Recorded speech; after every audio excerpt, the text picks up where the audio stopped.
Pagkatapos akong magmuni-muni, umuwi muna ako sa bahay namin ni Boris, sa malubong sakin ng lamig ng bahay. Ngayon ko lang napagtanto na ako na lang pala mag-isa. Wala na yung dating saya ng bahay, yung gigising ka araw-araw na katabi mo yung taong mahal mo na may magluluto sa'yo ng almusal, yung hihintayin mo yung asawa mo kapag galing sa trabaho. Ngayon iba na, hindi na mangyayari ulit yun, dahil iba na ang magiging kasama niya habang buhay. Mapait akong napangiti habang tinitingnan lahat ng gamit namin sa loob ng bahay, lahat ng picture frame kung saan masaya kami sa bawat larawan. Napaupo ako sa sofa at sumandal, ngayon ko lang naramdaman ang pagod. Pagod ng magmahal sa taong hindi matibay ang pagmamahal sa'yo. Yung taong may iba namang mahal, kasalanan ko bang mahalin siya? Kasalanan ko bang siya ang pinangarap kong makasama? Kasalanan ko ba na pinagpilitan ko pa ang kasal na ako lang naman ang masaya? Napatakip ako sa mukha ko at humagulgol na naman ng iyak. Hindi ko na alam ang gagawin ko kapag tuluyan na kaming maghihiwalay ni Boris, dahil alam kong hindi ito ikakatuwa ng mga magulang ko. Baka ipagpilitan na naman nila na huwag makipaghiwalay kay Boris. Hirap na akong mag-isip, hirap na ako sa buhay na ito. Napahinga ako ng malalim at saka ako damilat at tumayo na. Dumiretso na ako sa kwarto namin ni Boris at niligpit na lahat ng mga gamit ko. Wala na akong karapatan sa bahay na ito. Wala na akong karapatan para tumira pa dito. Pinagmasdan ko ang kabuuan ng kwarto namin. Mamimiss ko ito. Mamimiss ko yung paglalambingan namin ni Boris, yung bawat yakap, bawat halik at bawat haplos niya. I'm sorry Han, kailangan ko itong gawin para maging masaya ka na sa babaeng mahal mo para wala nang masaktan pa. Kinuha ko ang picture namin ni Boris para kahit papaano may alaala pa rin ako sa kanya, at ipapakita ko sa anak ko kung sino ang daddy niya. Hindi ko ipagkakait ang magiging anak ko kay Boris dahil may karapatan din naman siya. Ayokong isipin niya itinatago ko ang anak namin sa kanya. Habang pababa ako ng hagdan, maraming alaala ang pumasok sa isipan ko, hindi ko mapigil ang mapangiti at matawa. Sa loob ng 2 taon marami kaming kalokohan na ginagawa, kung saan napapangiti niya ako at napapasaya. Huling sulyap pa sa bahay bago ako tumalikod, kasabay ng pagtalikod ko, ang pagsisimula ng bagong buhay para sa amin ng anak ko. Kaya natin ito anak, anuman ang mangyari hindi kita pababayaan. Sa Escudero, tahimik lang ako buong biyahe namin, kinakabahan ako kung anong maaaring sabihin sa akin ng mga magulang ko at sana naroon din si kuya para kahit papano lumakas ang loob ko. Nandito na po tayo ma'am, ngumiti ako sa kanya at bumaba na ako sa sasakyan, ibinaba niya rin ang ilang mga bagahe ko. Kuya, thank you po sa lahat, please, kapag nagtanong si Boris kung nasaan ako, pakisabi po sa kanya na huwag na niya akong hanapin pa at magsimula na siya ulit ng panibagong buhay kasama ang taong mahal niya. Ma'am Erlinda, pakisabi rin po sa kanya na mahal ko siya, pakisabi rin po na ingatan niya ang sarili niya, pakisabi rin po na, huminga ako ng malalim dahil halos manikip ang dibdib ko sa pagpipigil kong umiyak. Huwag po siyang magpapagutom, yumuko ako at pinunasan ko ang mga luha ko. May kinuha ako sa bulsa, ang susi ng bahay at yung wedding ring namin pero hindi ko ibibigay sa kanya ang wedding ring, itatago ko ito bilang alaala. Binigay ko sa kanya yung susi ng bahay ni Boris. Eto na po yung susi ng bahay, pakiingatan po ito, babalik ko si Boris pagkatapos ng 1 buwan. Tumango ako sa kanya at ngumiti bago ko hinila ang nolito ko at tumalikod na sa kanya, tinatawag pa niya ako pero hindi na ako lumingon pa. Huminga ako ng malalim at pumasok na ako sa gate namin, tila nagulat pa ang mga gwardya namin sa pagdating ko. Ma'am, nagpanik sila para tulungan ako at kunin ang mga gamit ko. Natanong ko na ang bahay namin at nag-aalangan pa akong tumuloy dahil natatakot ako sa sasabihin ng mga magulang ko. Napahinga ako ng malalim bago ako nagpatuloy pumasok sa loob ng bahay, pero pagpasok ko, isang sampal ang sumalubong sa akin kaya napahawak ako sa pisngi ko. Papa, anong kagagan ang ginagawa mo Erlinda? Gulat akong napatingin sa kanya at natanong ko si attorney na nakangisi sa akin. Ba't nga ba nakalimutan ko na loyal nga pala siya kay mama at papa? Na ngayon alam na ang ginawang pakikipaghiwalay ko kay Boris. Papa, makikipaghiwalay ka kay Boris, ha? Bakit Erlinda? bakit?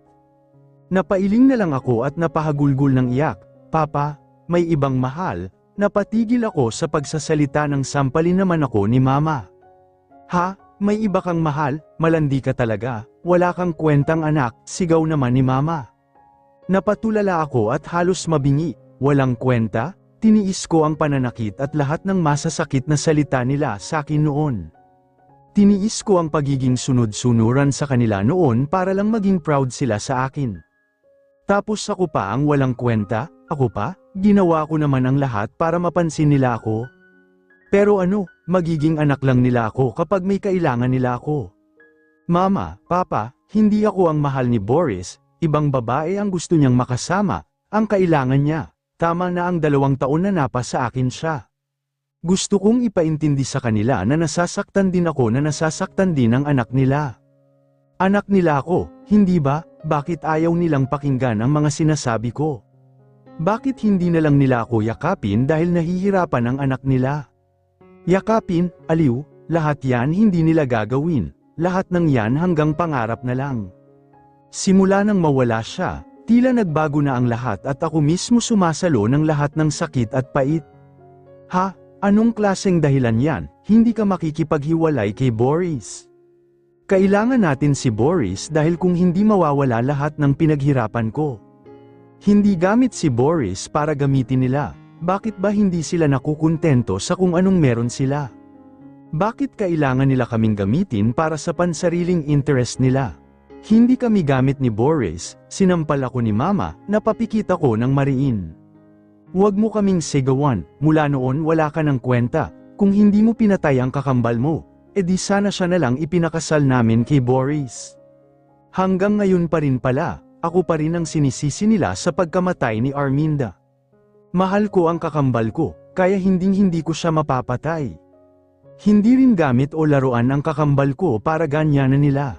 Pagod na ako sa relasyon na ito, hindi ako yung babaeng gustong makasama ni Boris habang buhay. Hindi ko na inaasahan na eco-comfort nila ako, dahil mula noon hanggang ngayon isa pa rin akong walang kwenta para sa kanila. Lumayas ka dito, umalis ka na dito, hindi ka na namin kailangan dito. Papa please, umiiyak na sambit ko pero marahan niya akong sinipa kaya napaatras ako. Hindi ka na namin kailangan. Umalis ka na, ayaw ka na naming makita. Tumingin ako kay Mama na may pandidirang tingin, at binalingan ang tauhan nila. Vicente, palabasin niyo na yang babae na yan at huwag na huwag niyong papasukin kung ayaw niyong mawalan ng trabaho. Mama please, huwag, wala na akong mapupuntahan, Mama. Sa basurahan ka tumira tutal isa kang basura sa pamilyang ito. Mama, please, umiiyak na sigaw ko habang hinihila ako ng tauhan nila palabas ng bahay. Erlinda, nabuhayan ako ng loob nang makita ko si Kuya na tumatakbo palapit sa akin. Bitawan niyo siya, utos ni Kuya kina Kuya Vicente. Pero sir, bitawan niyo siya, you're bleeding. Dali-dali niya akong binuhat, at napatingin ako sa legs ko at nanlaki ang mata ko nang makitang umaagos ang dugo. Hindi, ang baby ko. Please huwag mong iiwan si Mommy. Kuya, baby ko, at tuluyan na akong nilamon ng dilim. Erlinda, buntis siya, magiging tiyuhin na ako. Masaya ako para sa kapatid ko pero ang nakakapagtaka, bakit siya pumunta sa bahay at hinihila-hila ng mga tauhan namin? May nangyari ba bago ako dumating? Kanina ko pa tinatawagan si Boris pero hindi niya sinasagot ang tawag ko. Nasaan ka ba Boris? Napalingon ako at nakita ko ang tumatakbong si Angeli. Nasaan si Erlinda? Anong nangyari? Hindi ko alam, nadatnan ko na lang na hinihila siya ng mga tauhan namin palabas ng mansion, kung nahuli ako baka nalaglag na ang pamangkin ko.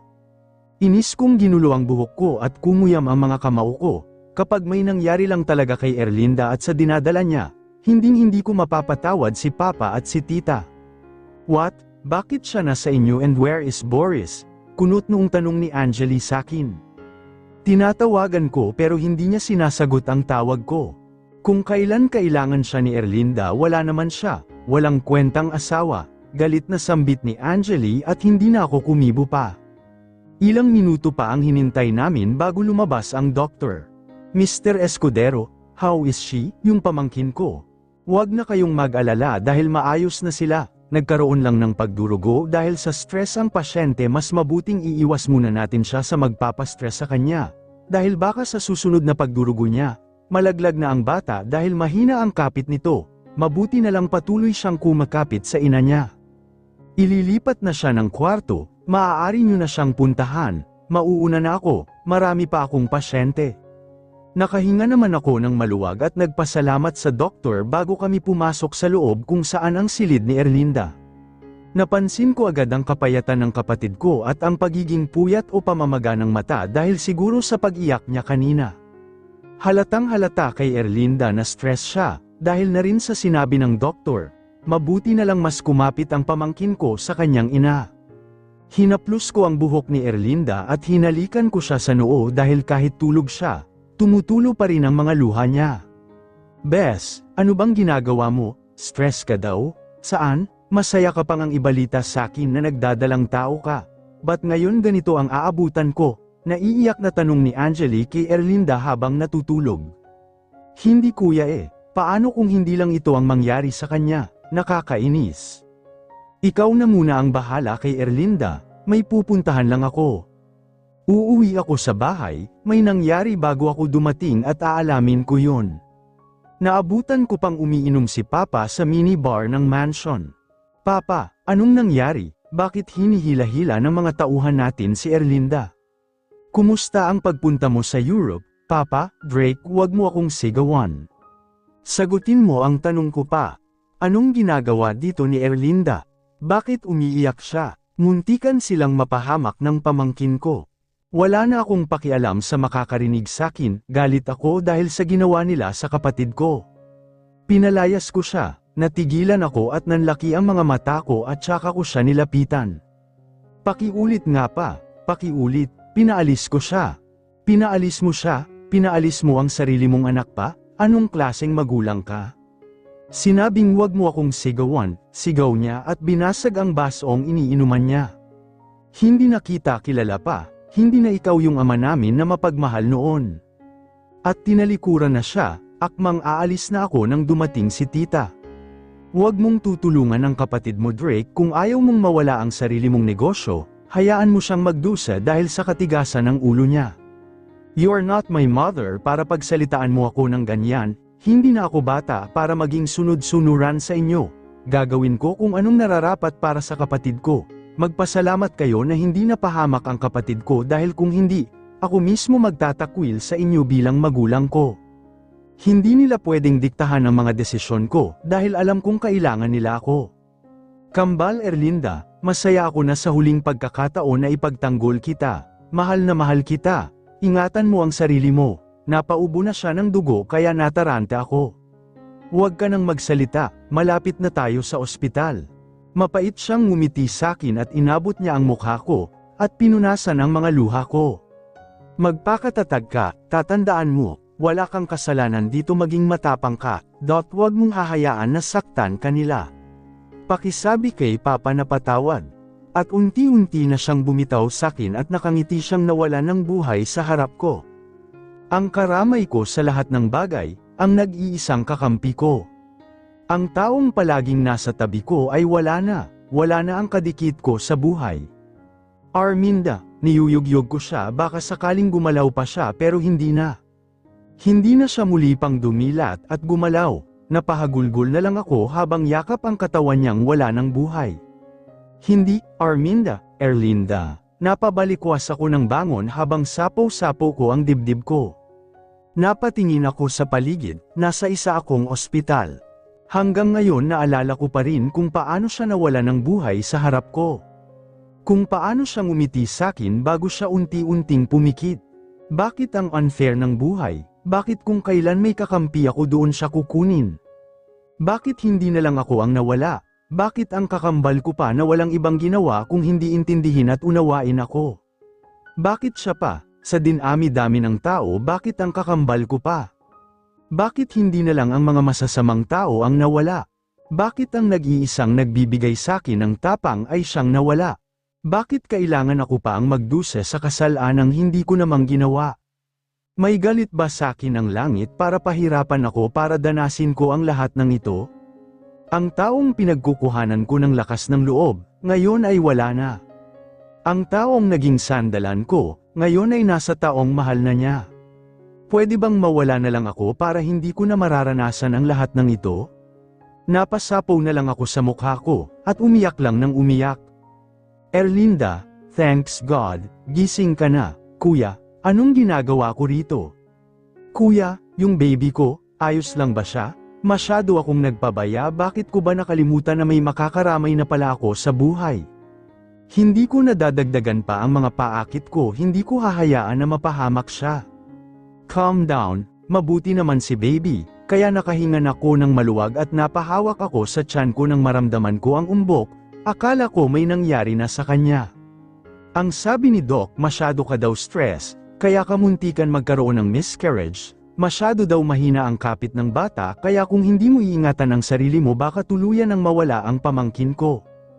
Ilang oras akong tulog, hindi lang oras, kundi isang linggo ka nang natutulog Erlinda. Nanlaki ang mga mata ko at gulat na napatingin kay kuya, tumango-tango naman siya sa akin. Baka tumawag na si Boris sa akin, Boris, walang tawag ang asawa mo. Bakit nga ba nag-iisip pa kung tatawagan niya ako? Baka busy yun sa taong mahal niya lalong-lalo na sa anak niya. Huminga ako ng malalim, bakit ko nga ba nakalimutan yun? Hindi na ko matatawagan ni Boris kasi kasama na niya ang taong mahal niya.